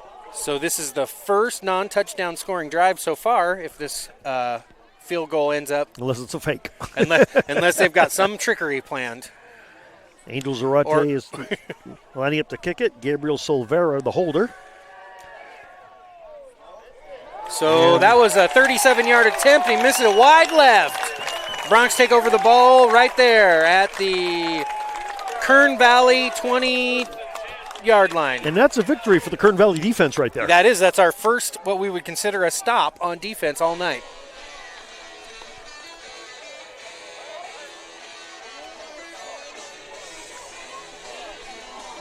We'll see what Kern Valley's response is here. I would imagine another heavy dose of Carson Parks. Keep that clock moving. Not to take anything away from the Kern Valley defense on that, but really the play of that possession was the 15-yard penalty. That penalty was the difference maker. They were inside the 5-yard line, I believe, on 2nd down and goal, and had the 15-yard penalty. Somebody must have been down there giving somebody the business. Been a long time since I've heard that phrase. Heavy dose of Parks. Parks on the outside. Lassoed out by number 18, Wyatt Kalunga. Still looks like a gain of about 6 yards, so Bronx are going to face 2nd and 4 from their 25-yard line. Bronx looking over to get the play from the coaching staff. Price and Parks in the backfield again. Humphers at the top of your screen. Clark at the bottom. Trips right.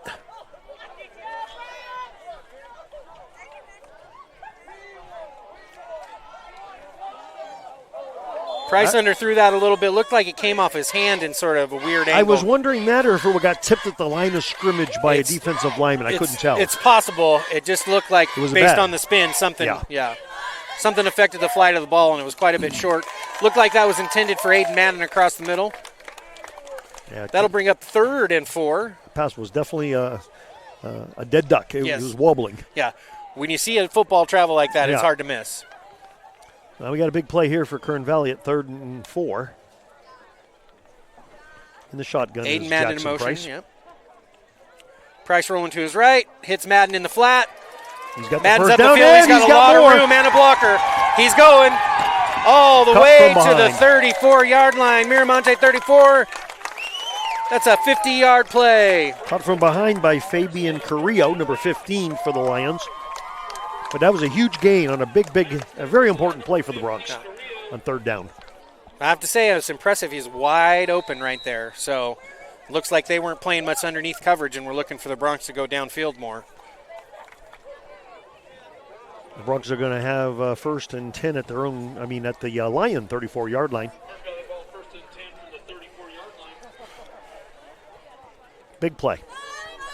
Going with a what's called a bunch left set, trips. It's a tight formation. Parks is going to run the sweep. Parks one man to beat on the corner. Makes two guys miss. Looks like they're going to get him for a face mask as well, so that'll be another 15-yarder. He's got the ball to about the 20-yard line. Parks with a 12-yard run on 1st down. The Bronx are in business. It's the red zone. Looks like they'll be getting an extra 10, too, based on the penalty.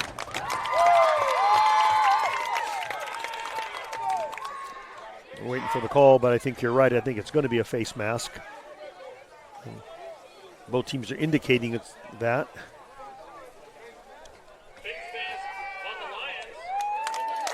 They're calling it a 5-yarder, which I'll be honest with you, didn't know that was an option in high school football because I didn't think it used to be. So, rule change. Been out of the game too long, apparently. First and 10 from the 15. So we've got about 3.5 minutes left in this third quarter. First and 10 for Kern Valley. Madden with the jet sweep. Got one guy to beat outside, uses his speed. He's on the open, cut back inside. Touchdown. Oh, we got a flag. Penalty flag. We got a flag just as he was crossing the goal line. I was going to say, this could be coming back. 15-yard run on a fly sweep by Aiden Madden, but it does look like, based on body language, this one may be coming back. Or based on the fact that the cheerleaders ran to the goal line and they've now come Yeah, back. that's right.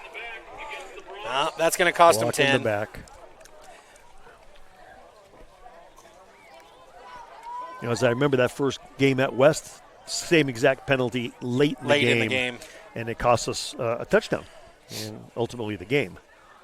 Yeah, it seems like that was a game the Bronx had in hand for quite a while. It was, yeah. Sometimes a little inexperience and a little dose of bad luck will take that victory right out of your hands. Luckily, it's from the spot of the foul, so repeat first down and only be 1st and 8 now from the 12-yard line. Or 13-yard line, excuse me. Parks up the middle. Makes the first guy miss. He's dragging the pile. What else is new? Oh, we have a player down. I see a timeout. Injury timeout. I don't see anybody down on the field. I think they're talking to... Is it Blake Bachman? Yeah. Looks like they don't like the way that Blake was moving around. Yeah. So they wanted to call a timeout and get him off the field. Yeah. It looks like maybe his arm, left arm. Could be a stinger. Those are pretty common. He looks like he's waving him off, so looks like he wants to get back in as soon as he can. By rule, he does have to come off for one play. Yeah. There's his brother Max to give him a hard time. So we're going to have second and about three from inside the 10. Parks again in the backfield. Ball goes to Parks again. Had a blitzer on that one, just happened to run right into him. That's going to be a loss of about 3. We haven't seen that very much tonight. No, there has not been a lot of penetration. So we're looking at 3rd and 7. Brings up an interesting call. Bachman's right back in the game. It's going to be 3rd and 7 for the Bronx. Thomas Valdez was in there to sub for him a little bit. Valdez is a starter. He is just working his way back from an injury. He's missed the first 2 games. So big play here. 3rd and about 7. Jackson Price with 4 wide receivers and Parks in the backfield. Touchdown. Daniel Hinkie. We've been saying that name a lot. Hinkie with the touchdown. Beautiful throw by Jackson Price, right on the money. Running the corner route on what will look like a smash concept.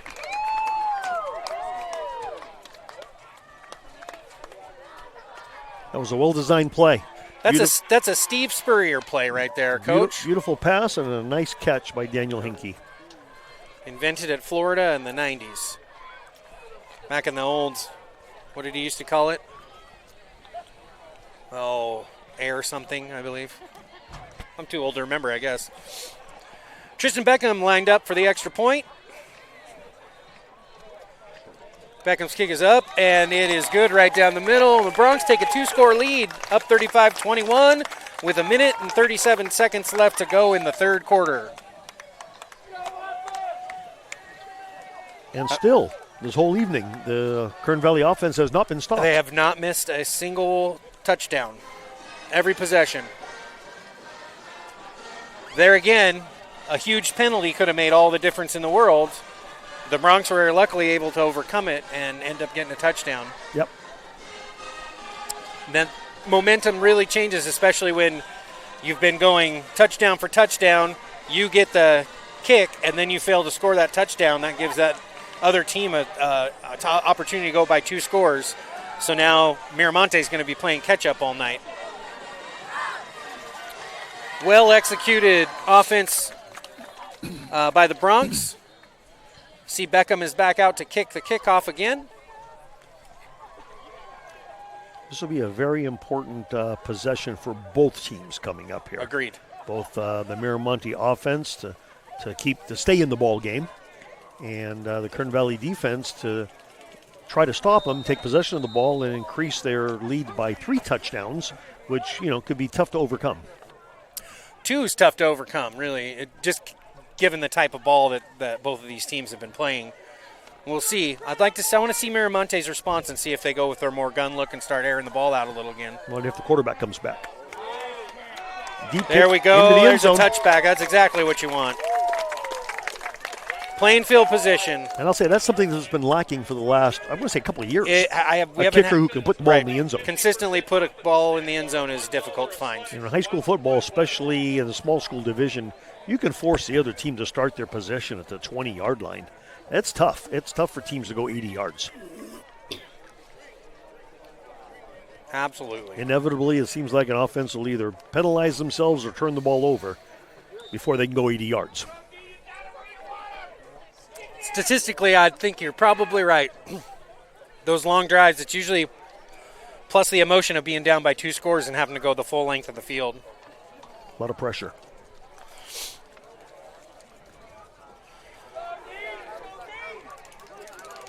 Looks like number 7 still at quarterback, Gabriel Silvera. So play action. He's throwing the ball deep. Long. It's short. The receiver did a great job of reading that yeah. and coming back to the ball. Number 6, Ashton Kimball. Looks like there's a flag on the field. He did a great job of reading that throw, realizing it was underthrown. He was able to slow down, let the DBs run by him, and then make the catch. That's a 38-yard gain on the pass. First and 10 from the 42-yard line. Well, they don't have to go 80 yards anymore. Nope. Looks like they picked up the flag. The old no call. Speaking from experience, I prefer that one.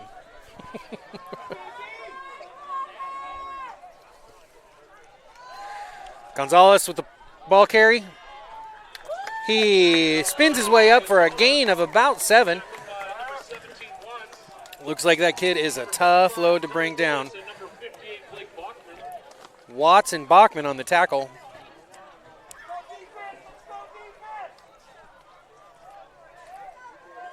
One of the few times we haven't said Hinkie on the tackle. I was thinking that myself.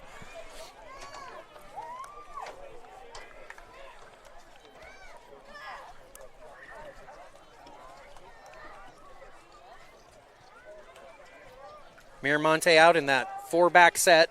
It's unusual. It's very unusual. It's like a power eye With a quarterback shotgun. and Yeah, shotgun. yeah. Like a It's wildcat. like a pistol. Yeah, a pistol. Tackled by number 99 Drake. Bronx did a good job defensively on that play, though. It's going to bring up another pivotal 3rd down. This one 3rd and about 2.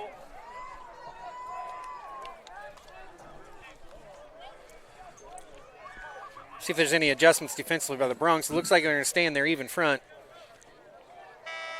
Oh, that's going to be in the That'll third be quarter, the end of Coach. the 3rd quarter. Bronx still up, 35-21. A great quarter for the Bronx. Like I said, according to Coach Tedrow, everything he's seen on film, this Miramonte team has been a 4th quarter team in every one of their games. A fan favorite from the cheerleaders.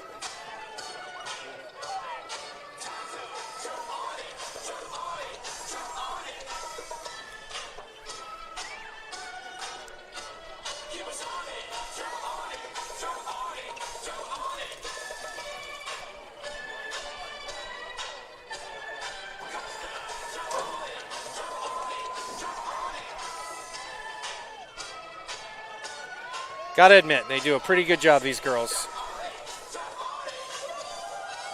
Well, as you would know as a father of one, they spend countless hours practicing. There is a lot of hours to practice in cheerleading, I will admit, and a lot of gas money.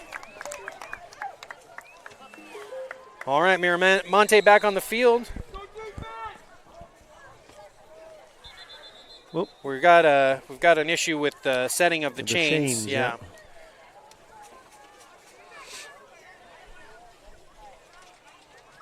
Going to be 3rd and 2. They just got to Yeah. put the chains in the right spot. Yeah, the chain should be on the. So it's a 3rd and 2. Sure, yeah. the closest chain should be about at the 32. It's going to be 3rd and 2 for the Lions to start the 4th quarter. All right, back to that power eye pistol. Another interesting set. Going to motion out.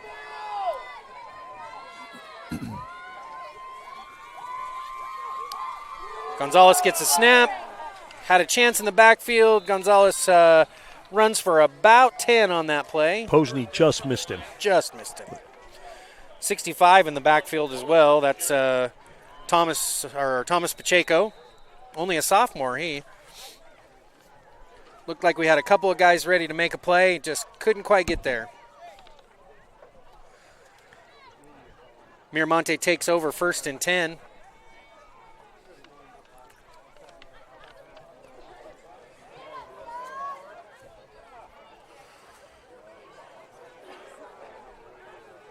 Surprised we haven't seen the starting quarterback since he went down with that injury. We must.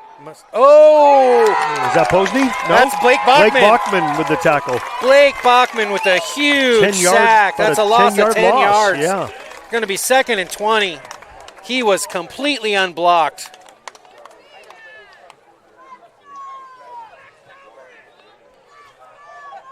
That's going to put the Lions on about a 2nd and 18, 2nd and 19. Yeah.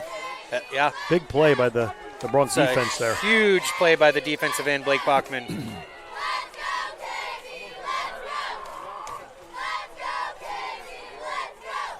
Looks like the Bronx are preparing for a pass. Backing off a little bit. They're still going with their odd front. Number 7 back to pass. He's under heat. Bachman again! Bachman with his 2nd sack in a row, and now we've got some late flags. Yeah, about 3 or 4 flags went flying, but and way after the play. Looks like Miramonte's pointing towards Kern Valley. This is sometimes where Mals get a personal foul against Kern Valley. Get a little excited and get a little excited, celebrating. Start saying things you shouldn't. I'm going to say jumping around and celebrating is okay as long as you don't say the wrong things. I don't know if they're calling that taunting. Well, that's a good point. That's a possibility. Hate for that to be the case because you don't want to take away the excitement from the kids. Right. I mean, let them play. Have some those fun. Those were 2 huge sacks by Blake Bachman. The good thing about it is not an automatic 1st down. So Miramonte's still looking at a 3rd and 8.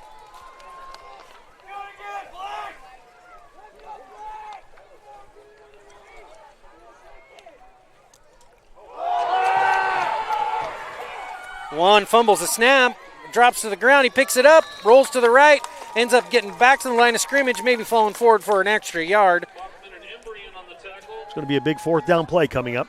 Another play by Bachman from all the way across the field. Interesting call for Miramonte. Being down 2 scores, they don't really have much of a choice. They don't have much of a choice. 10 minutes to go in the ball game, down by 14. And what would be a 42-yard field goal from here. This is I don't want to call it a no-brainer, but it really is. You got to go for it here. So they line up Gonzalez in the slot. Interesting.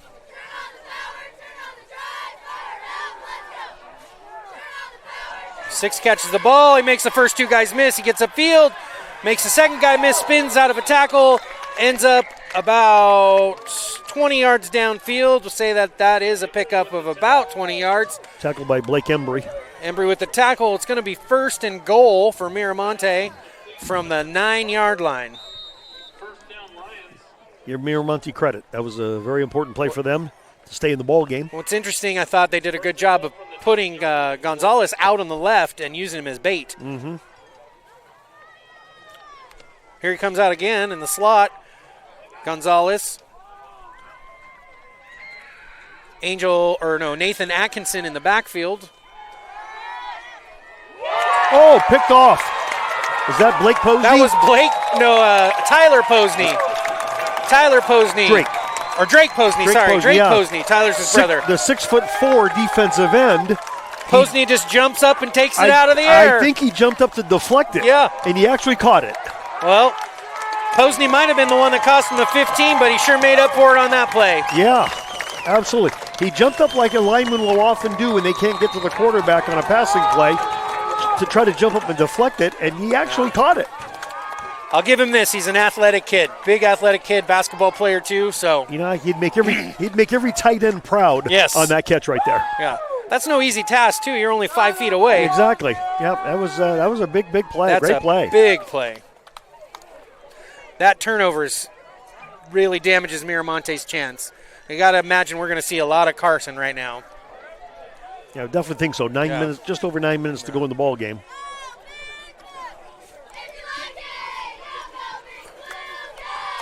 You're right. Carson Parks to the right. Parks makes the first guy miss. He's out on the court. He's out on the sideline. It's a one guy race. to beat. Oh, he cuts back inside. He's got blockers following him He's down. at the 30. There's a flag down. This looks like it will return. Miramonte finally tackles him at the 15-yard line, 16-yard line. Like you said, there are flags down. Flag at the 40-yard line. I'm going to guess that this is unnecessary blocking from well behind the play. You know, you see that happen so often in high school football where there's a block in the back, nowhere near the play. Yeah, it was one of those that didn't need to happen. Although it looks like they're bringing the chains forward, so officials are talking about it. Hinkey's doing a favor for the officials. Waving off the flag. They're waving off the flag. That won't make the Miramonte coaching staff very happy. No, I don't think so. I didn't see what play caused it, but usually that's in the area of what that penalty usually is, which is unnecessary blocking away from the play. Just to let you guys know and have this in mind, we do have a player of the game T-shirt that we can give to somebody that you guys select from the winning team. Oh, boy. That's a lot of pressure.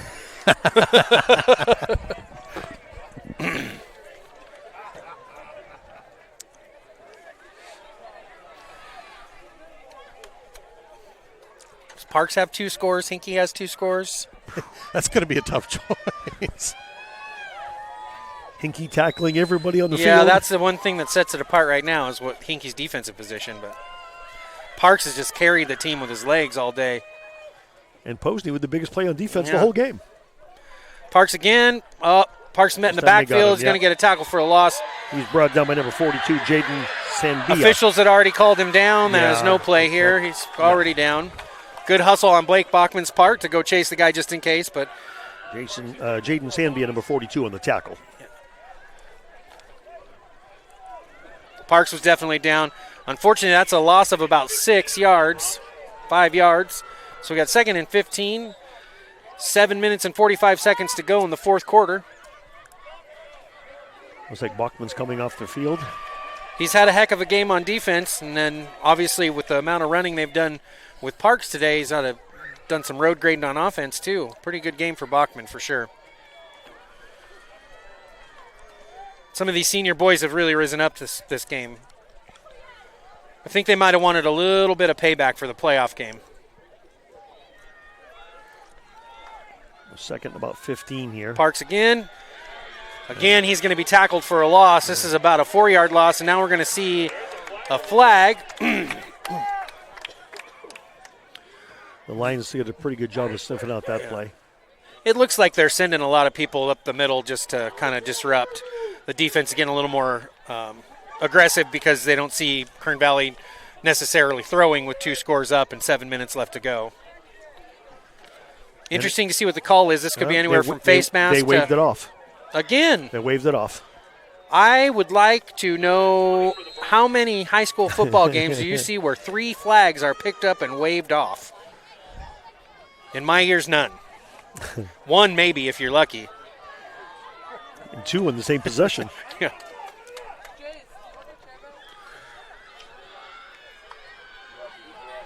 Price back to throw. Aiden got hung up there a little bit by the safety. Slightly overthrew Aiden Madden on the route. Just a bit. So now what are the Broncs going to do here at 4th down? This would be a tough field goal. You're looking at about a 42-yard field goal. Yeah, this is going to be a 42-yard field goal if they go for it, although they do have a lot of confidence in Beckham. Whether or not that equates to them trying a field goal, but again, 4th and 20 is no picnic either. Looks like the Broncs are going to go for it. Up with 2 scores, I don't think you can make a wrong decision necessarily. Even if you don't score here, just getting some yards to make Agreed. it a little bit tougher on the Lions. Back to pass. Going to throw a 50-50 ball in the corner. Looks like a touchdown. And it's caught by Jeffrey Clark for the touchdown. In the back left corner of the end zone. It's a 25-yard touchdown pass from Jackson Price to Jeffrey Clark. And the Broncs are up 41-21 with 6:38 left to go in the game.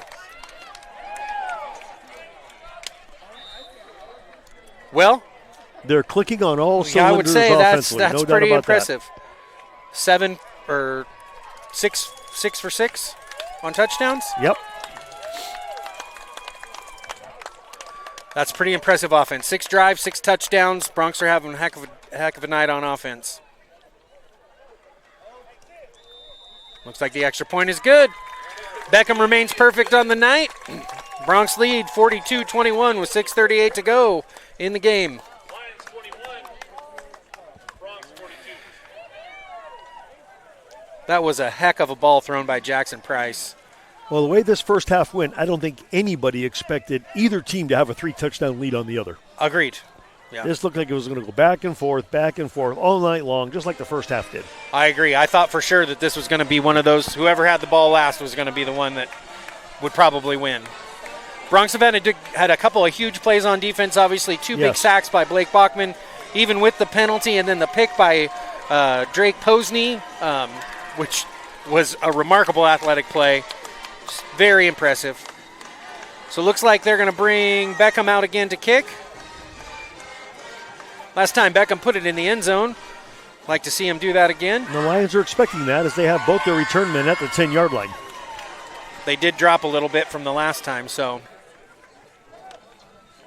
Looks like they have Ashton Kimball and Tristan Harper both back at the 10.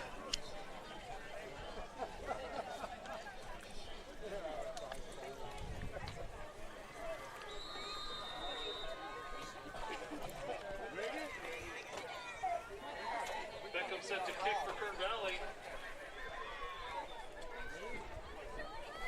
Got 6:38 left in the ball game. Beckham back to kick. Beckham put it deep. Looks like number 10 is going to be able to field it. Number 10 is Tristan Harper. And he's going to be brought down by a whole sea of Broncs right about the 35-yard line. Kern Valley player hurt on that play. Looks like Zane Pappas might have been in on the tackle. And it looks like... Is that Blake Embry, the injured player? Looks like Blake Embry, yeah.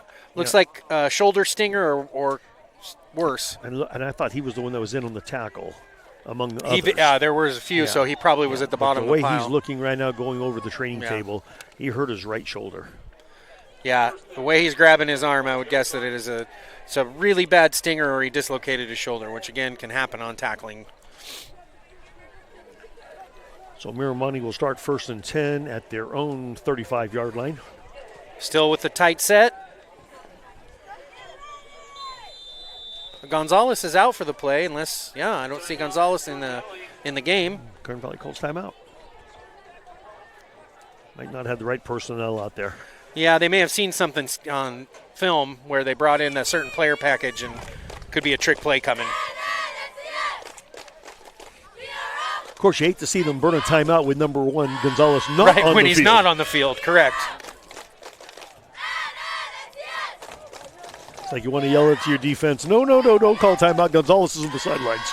Well, it looks like Embry's back in the game, so Stinger must have felt some relief, or it was out of the socket and popped it back in, and now it feels great.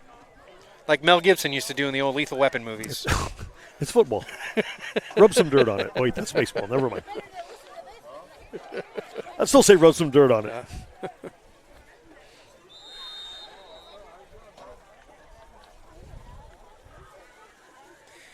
Bronx in their even front again. Oh, number 12 with a quick burst. Number 12, Nathan Atkinson. Looks like he's filling in for Gonzalez right now. Atkinson with the carry, brought down by number 44. So you've got Fulmer, the quarterback, out. who hasn't Hasn't come back in come here. back since he left the game injured, which we were kind of surprised because we saw him leave the field. He looked fine. Yeah, it didn't look like he was. The only thing I can think is maybe there might be a concussion. Concussion protocol. When we go into concussion protocol now, it's a very serious situation. Better safe than sorry. Atkinson again off the left side. He's met by Watts and Bachman and Michael Porter all in on the tackle. Looked like all three of them were equally involved. Watts was the first one to get there. But they did get a first down, so it'll be 1st and 10 at their own 48-yard line. Under 6 minutes to go now. Time's running out on the Lions. Still no Gonzalez. Got an unbalanced set there.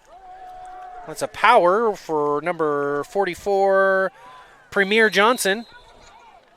Great first name, Premier. Absolutely. Oh, and there's a flag. That looks like it's going to come from the sideline of Mira Monte. It looks like Coach might have lost his temper a little bit. I never did that, Coach. No, it never happened for me. I never ever punching a wall or anything. No, nothing. Never ever got flagged for unsportsmanlike penalty. Never. You have a short memory. Well, you gotta.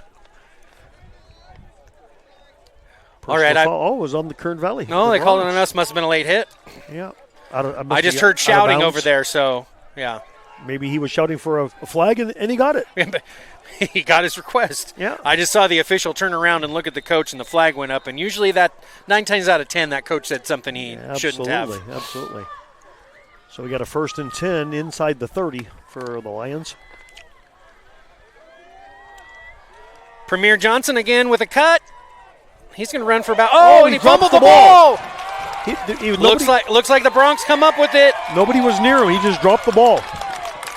Blake Embry comes up with the fumble recovery. Premier Johnson made a cut, and somehow, maybe on transferring the ball from his inside arm to his outside arm, I think you're lost exactly control of it Yep. and bobbled it. And there was no one near him. No, that was not. That was he had spun out of a tackle. It looked like he was going to probably go in. An unforced error, we like to call those. Blake Embry, 2 plays ago, is coming off the field, very injured. Now he makes a huge play for the defense, recovers the fumble, and now the Bronx are back in business again. 5 minutes exactly left in the ball game. The Bronx with a 21-point lead and possession. I got to imagine they'll slow the pace down a little bit, eat some clock. Like you said earlier, a heavy dose of Parks.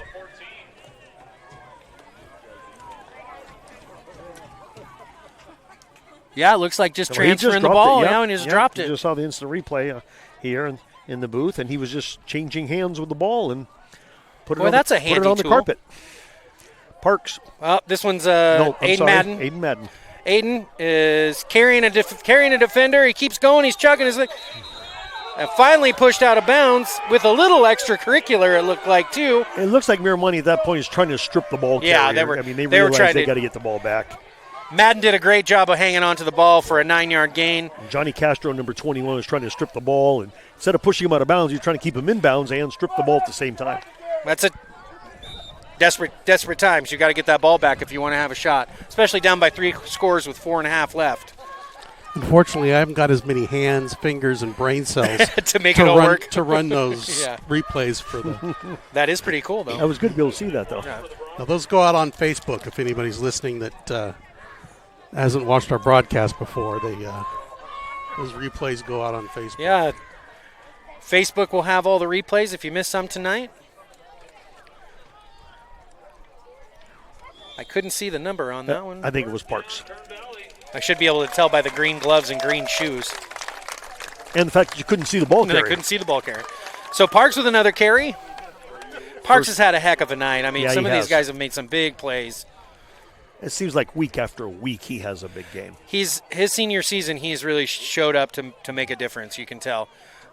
His vision has really improved. His quickness, he's gotten stronger in the weight room, according to Coach Tedrow. And I firmly believe, going back to week 1 at West High, if he wouldn't have got injured cramps late in the game, I really believe the Kern Valley would have won that ball game. Still pick up a win, yeah. I think he had over 300 yards rushing. I believe he did, yeah. All right, so we can see Coach Evan Moore is is signaling when to snap the ball, which means they're going to try and eat some clock up. Looks like we got a new ball carrier.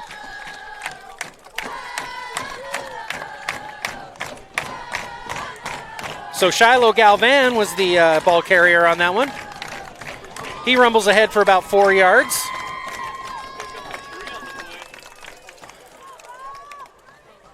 The Broncs are going to try to run as much time off the clock as they can in this possession. Running is slowing it down and take as much time as they can between plays. We're at the 3-minute mark now. Smart strategy. Many years, you probably remember, we played in league and we used that strategy some. We played a team that used it always. They never snapped a ball early. Fraser Mountain. I was just going to say, that was Fraser at Fraser? They waited for the back judge to put his arm up every time. You know, Galvan around the corner. First down, he's up to the out. Some. Yep. Midfield. Gets pushed out of bounds at about the 48-yard line. That's going to be a gain of about 18 yards.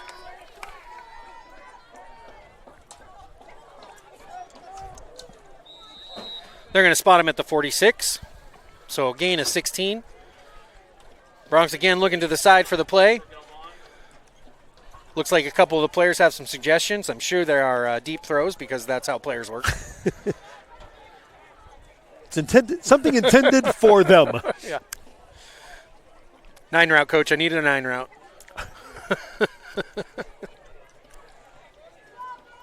Price looking over. Again, offensive coordinator Evan Moore is holding him off until 5 seconds are left. 2 minutes to go. Price hands off to Galvan again. He goes up the middle.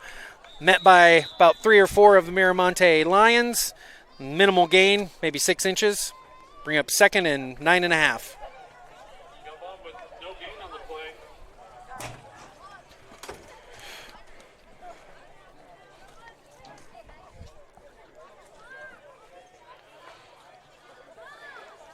Miramonte does have all 3 of their timeouts left, but it looks like they're resigned to the fact that it's not going to make any difference. They're not stopping the clock. There's only 1:24 left in the game. And if you're going to try to get the ball back, you're going to use your timeouts now, and they're not doing so. What's that phrase? Lipstick on a pig? Doesn't have any points, still a right? pig. Yeah, still a pig. 3 scores, especially with the offense they run, it'd be really tough for them to make up. Oh, great play in the backfield by number 11. Tristan, oh, no, that's wrong. Angel Hernandez for Miramonte. Scooting through the gap and making a play in the backfield. That's going to be a 5-yard loss. Under a minute now to play. 3rd and 15 for the Broncs. They should be able to. Yep. They're going to go into They the should be able to victory formation. formation and take a knee, and that should be about the end of the ball game. Got Parks 15 yards back.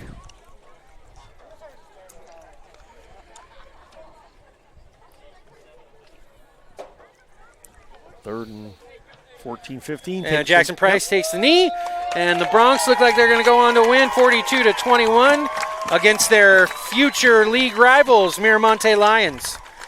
Big win for Kern Valley. Yep. Coming off that bye week last week, and beating Mission Prep the week before that. Yep. So Broncs are up to 2-1. 2-2. 2-1. 2-1. They has had a bye, right? Weston and Emmanuel. Yeah. Oh, Emmanuel. I forgot Emmanuel. So 2-2. You're right. 2-2 with one more non-league game next week at Lompoc. All right. Good game tonight. Worth the drive up. All right. I appreciate it. Thanks for coming up. It was a lot of fun. Yeah. Well, Mike, it's been a pleasure.